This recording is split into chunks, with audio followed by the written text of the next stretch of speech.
नमस्कार जोहार, मैं चुनचुन कुमार। स्वागत है झारखंडी हिंदी न्यूज पर। तो चलिए जानते हैं दिन भर की सभी महत्वपूर्ण खबरों को।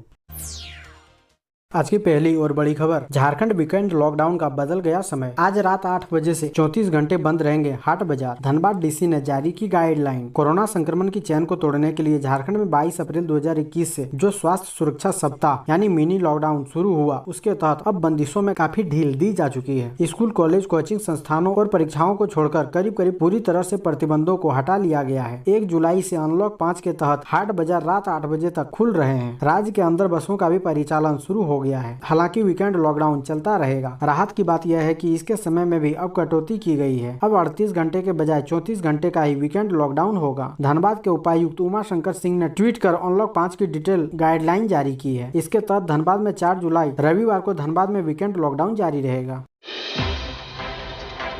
अगली बड़ी खबर की बात करें तो पहली बार शहर से ज्यादा पूर्वी सिंहभूम के ग्रामीण क्षेत्रों में बढ़े कोरोना के मरीज। सावधान होने की जरूरत है। पूर्वी सिंहभूम जिले में पहली बार ऐसा हुआ है जब शहरी क्षेत्र से ज्यादा ग्रामीण क्षेत्रों में कोरोना के मरीज बढ़ गए हैं। पहले ऐसा कभी नहीं हुआ है। बीते 1.5 साल से मरीजों के मामले में शहरी क्षेत्र ही आगे रहा है, लेकिन अब ग्रामीण क्षेत्रों में मरीज अधिक बढ़ गए हैं। जिले में कुल 109 एक्टिव केस है। इसमें शहरी क्षेत्र में सिर्फ 25 मरीज शामिल है, जबकि 84 मरीज ग्रामीण क्षेत्रों में एक्टिव है। सबसे अधिक बरहा, गोड़ा, घाटशिला व धालभूमगढ़ प्रखंड प्रभावित है। इन तीनों प्रखंडों में कुल 66 मरीज एक्टिव हैं। इसे लेकर जिला प्रशासन की टीम भी सक्रिय हो गई है। अगली बड़ी खबर की बात करें तो चंपई सोरेन ने कहा, समर्पित भाव से कार्य कर रही हेमंत सरकार। राज्यवासियों के लिए हेमंत सरकार समर्पित भाव से कार्य कर रही है। ये बातें परिवहन मंत्री चंपई सोरेन ने कही। सरायकेला के दौरे के क्रम में वे शुक्रवार को सर्किट हाउस में मीडिया प्रतिनिधियों से बातचीत कर रहे थे। उन्होंने कहा कि सरकार बनने के बाद कोरोना संक्रमण से देश समेत अन्य राज्य प्रभावित हुए हैं। कोरोना संक्रमण के दोनों ही वेव में मुख्यमंत्री हेमंत सोरेन के नेतृत्व में स्वास्थ्य सेवाओं व सुविधाओं को लेकर बेहतर कार्य किया गया। इसी का परिणाम है कि राज्य की जनता को इस महामारी से सकुशल उबरने का कार्य संभव हुआ। उन्होंने कहा कि जनहित में विकास कार्य भी निरंतर क्रियाशील रहे हैं। मुख्यमंत्री की ओर से 2021 को नियुक्ति वर्ष के रूप में घोषणा किए जाने को उन्होंने बेहतर शुभारंभ कहा। सभी विभागों में रिक्तियों के अनुसार नियुक्ति नियमावली तैयार की जा रही है। जल्द ही इसके परिणाम दिखेंगे।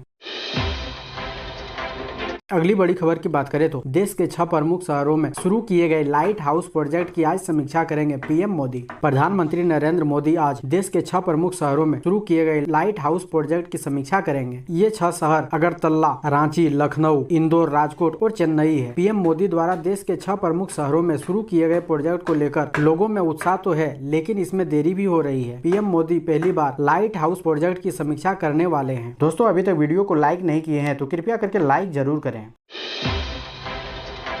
अगली बड़ी खबर की बात करें तो झारखंड के लिए सुखद रहा जून माह। 30 दिन में राज्य के कोरोना एक्टिव केस 8058 से घटकर हुए 854। कोरोना संक्रमण की दूसरी लहर के बीच झारखंड के लिए जून का महीना सुखद रहा। इस महीने में कोरोना के एक्टिव केस की संख्या 8058 से घटकर 854 पर आ गई। वहीं कोरोना संक्रमण से होने वाली मौतों की संख्या भी कम हो गई है। विशेषज्ञों की माने तो सरकार की ओर से लगाई गई पाबंदियां और आम लोगों की जागरूकता की वजह से कोरोना की दूसरी लहर कमजोर पड़ी है। गौरतलब है कि झारखंड में कोरोना की दूसरी लहर का सबसे ज्यादा 15 अप्रैल से 15 मई के बीच रहा। इस दौरान कोरोना के नए म्यूटेंट ने राज्य के चिकित्सा व्यवस्था को अस्त व्यस्त कर रखा था। अगली बड़ी खबर की बात करें तो स्थानांतरण के विरोध में कोलकाता हाईकोर्ट में दायर याचिका खारिज। बोकारो से शुरू हुआ कामकाज। सेल रॉ मटेरियल डिवीजन के मुख्यालय कोलकाता से हटाने का रास्ता साफ हो गया है। 1 जुलाई से झारखंड स्थित सेल के सभी खदान और कोलियरी बोकारो स्टील प्लांट के अधीन आ गए हैं। अब इन खदानों और कोलियरी का संचालन सीधे BSL के निदेशक प्रभारी के देखरेख में होगा। अगली बड़ी खबर की बात करें तो झारखंड में महंगा हुआ कीमती वाहनों का निबंधन। अब देना होगा 2% अतिरिक्त टैक्स। राज्य सरकार ने वाहनों के निबंधन के वक्त लगने वाली एक मुफ्त रोड टैक्स को बढ़ा दिया है। सभी प्रकार के वाहनों से कम 1% अतिरिक्त शुल्क वसूली होगी, लेकिन महंगी कार और बाइक के मालिकों से एक्स शोरूम प्राइस के हिसाब से 2% अतिरिक्त वसूली होगी। इस संदर्भ में गजट का प्रकाशन कर दिया गया है। झारखंड मोटर वाहन संशोधन अधिनियम 2021 से संबंधित गजट का प्रकाशन 29 जून को किया गया है। 29 जून के बाद से 2 जून तक जिन वाहनों का निबंधन हुआ है उनसे नए परिविधान के कारण अतिरिक्त राशि की वसूली भी होगी। अगली बड़ी खबर की बात करें तो 24 घंटों में 96 नए मामले सामने आए। संक्रमितों की कुल संख्या हुई 3,45,706। झारखंड में पिछले 24 घंटों में कोरोना वायरस से किसी भी मरीज की मौत नहीं हुई है और राज्यों में मृतकों की संख्या 5,113 पर ही स्थिर रही, जबकि इस संक्रमण के 96 नए मामले सामने आने पर संक्रमितों की कुल संख्या बढ़कर 3,45,706 हो गई है। वहीं राज्य में 3,39,739 मरीज अब तक ठीक हो चुके हैं। फिलहाल 854 मरीजों का उपचार चल रहा है। अगली बड़ी खबर की बात करें तो बीडीओ ने कहा 31 जुलाई तक 100% लाभुकों को केसीसी से जोड़ें। बरहागोड़ा प्रखंड सभागार में शुक्रवार को प्रभारी प्रखंड कृषि पदाधिकारी शिवानंद घटवारी की अध्यक्षता में जनसेवक व कृषि मित्रों की बैठक हुई। बैठक में प्रधानमंत्री कृषि सम्मान निधि योजना के लाभुकों को केसीसी से आच्छादित करने का निर्देश दिया गया। साथ ही 31 जुलाई 2021 तक प्रधानमंत्री कृषि सम्मान निधि के लाभुकों को 100% केसीसी से आच्छादित करने का निर्देश दिया गया है। सभी जनसेवक व किसान मित्रों को पंचायतवार किसान कृषि सम्मान निधि के लाभुकों की सूची उपलब्ध कराई गई। अनाच्छादित लाभुकों का केसीसी आवेदन भरकर आवश्यक कागजात के साथ कार्यालय में जमा करने का निर्देश दिया गया है।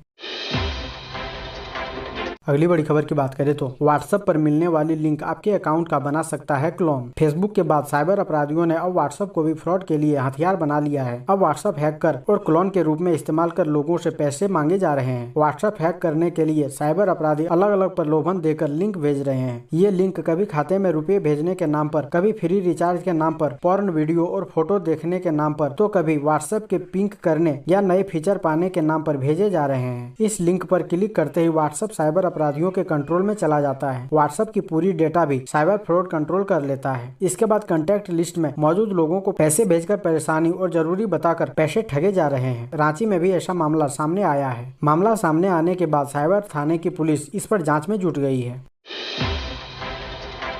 अगली बड़ी खबर की बात करें तो सोना खरीदने का सुनहरा मौका, 2210 रुपए की आई कमी। जल्दी कीजिए, इस कारण से बढ़ने वाला है दाम। सोने के गहने को लेकर लोगों का क्रेज कभी समाप्त नहीं होता है। पिछले साल अगस्त माह की तुलना में अब तक सोने की कीमतों में 8,000 रुपए की कमी आ चुकी है। बीते जून माह में इस पीली धातु की कीमतों में उठापटक जारी रहा। सोना 50,000 रुपए प्रति 10 ग्राम की दर तक पहुँचकर फिर नीचे आ गया। जून की अपेक्षा जुलाई के पहले सप्ताह में ही इसकी कीमतों में 2210 रुपए की कमी देखी गई है। ऐसे में लॉकडाउन के बाद जेवर कारोबार में तेजी देखी जा रही है। बात जून के मध्य की बात करें तो सोने की कीमत 50,360 रुपए प्रति 10 ग्राम की दर तक पहुंच गई थी, जबकि जुलाई के पहले 2 दिन इसकी कीमतों में कमी आई और यह 48,150 रुपए प्रति 10 ग्राम की दर पर पहुंच गया।